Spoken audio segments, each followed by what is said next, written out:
Italian, my heart. We will be together soon. Forever.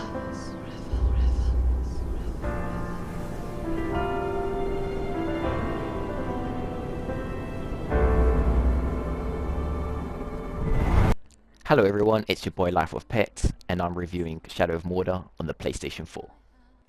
Shadow of Mordor is so frustrating to review. This game has such great potential to be fantastic. It's not far off it, don't get me wrong, it's a great game. It's just there for the taking and it doesn't take its opportunity.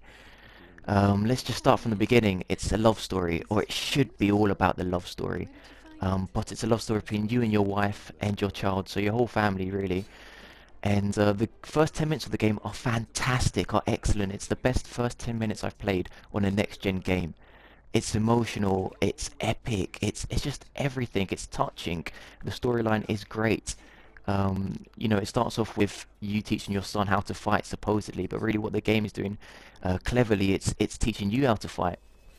If anyone's played Batman, it's a very similar sort of gameplay to that, you know, triangle to counter, square to bat and bash, and so on. Soon enough, though, all hell breaks loose and you're attacked by these things called Oryx. So straight away you're thrown into the deep end, having to protect your son and your wife from these creatures in a beautiful looking environment, you know, with the wind blowing and the rain falling, fire everywhere. Unfortunately, it's too much for you, and you do get surrounded by the leaders of these Oryx. And what follows is a very emotional scene, a very sad scene. It was very hard to watch, where your whole family is executed one by one in front of you. Bear in mind, this is the first 10 minutes of the game. So straight away, you know, the story is built up straight away. And even though it's the first 10 minutes, you really feel for your character, for your family. And for that level of emotion to come out from the player, or from me, I know that this game is doing something special. Something very special.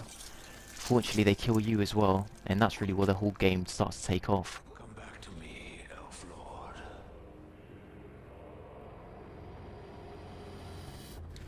Instead of you going to heaven or the afterlife with your family, you're almost stuck in between worlds.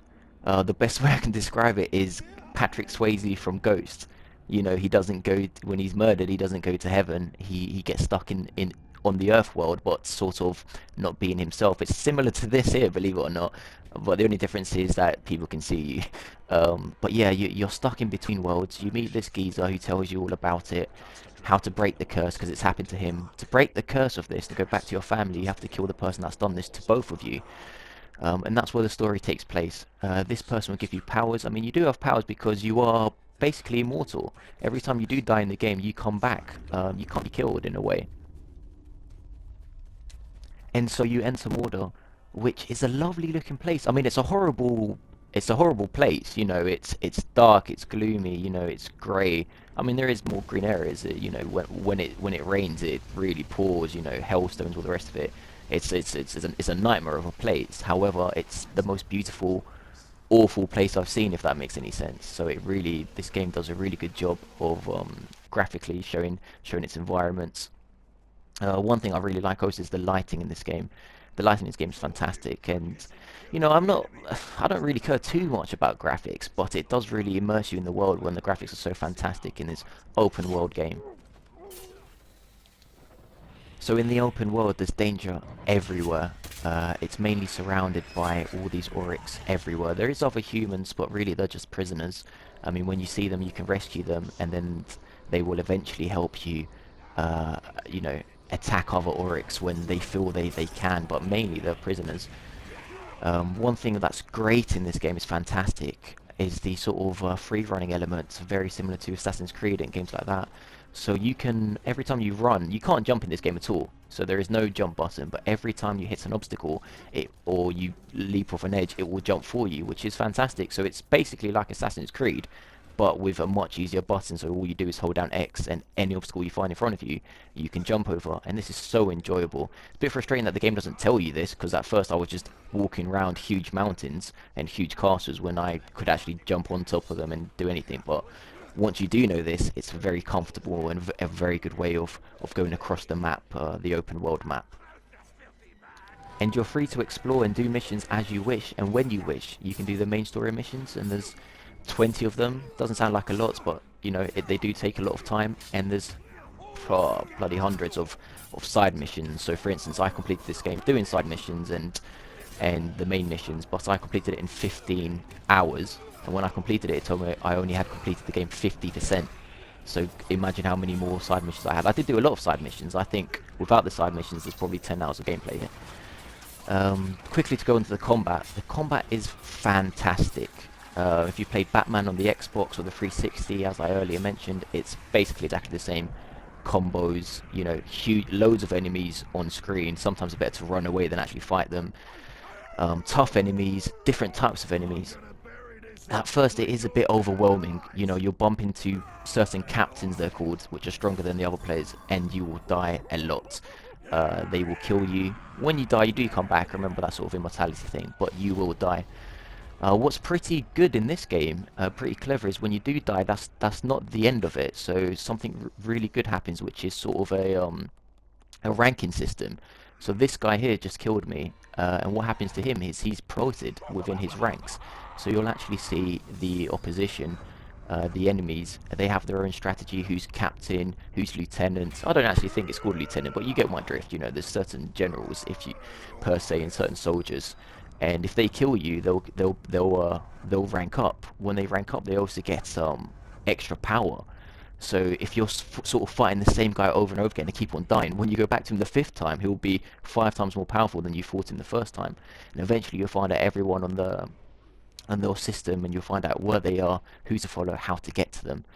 And there are certain RPG elements, you know, not very in-depth, but there are RPG elements where the more you kill, the more points you get, and you can upgrade different things. When you kill captains, they drop sort of special powers, and you can combine them with your weapons to make your weapons more powerful, and you can unlock different moves. So there is sort of this RPG element, which is good. But the good thing is, when you do all these sort of RPG elements and you've played the game a bit, even though it's really daunting at first, at the end you feel like an absolute boss. You feel like Achilles, you know, you'll see an army, you'll just run in there, not caring at all, killing left, right and centre, and the combat is so satisfying. I mean, if you've played, again, I have to refer to Batman because it's so similar, but with a sword, obviously. If you like that, then you'll love this. It's really addictive combat. The combat is a 10 out of 10. So far we've nearly got not 10 out of 10 on graphics, probably maybe 9 out of 10, but combat 10 out of 10, and the initial storyline 10 out of 10. So you may be wondering sort of where does this all go wrong. So the combat continues to be great, but where it goes wrong is after the first 10 minutes of the game, the story is dead. The story is dead, it's gone. Like, there's hardly no mention of your wife and your child. It's just the only way I can describe it is shit. It is just shit. You know, it becomes more about the other geezer's bloody own selfish reasons for, you know, helping you, which I won't spoil, but even if I spoil it, it's shit anyway, so nobody would care. It's just that level of emotion doesn't come back at all. God knows why they've just not focused on it. It's just, I don't know. It's like the writer that wrote the first scene just fucked off, honestly. The only thing that holds this story together, this game together, sorry, is the fantastic gameplay, but you know, they try to bring in different characters to get you back into it, but it's not good, and the ending is awful. The ending is not epic at all. It's done in 3 minutes or less. It's done, and it's not good.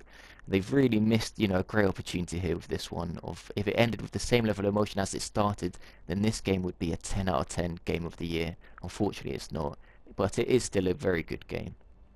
It's just frustrating that basically at the end it tells you the reason for this poor ending is because of the outstanding side missions and collectibles which are out there, which is probably about 10 hours of grinding, which I'm not willing to do.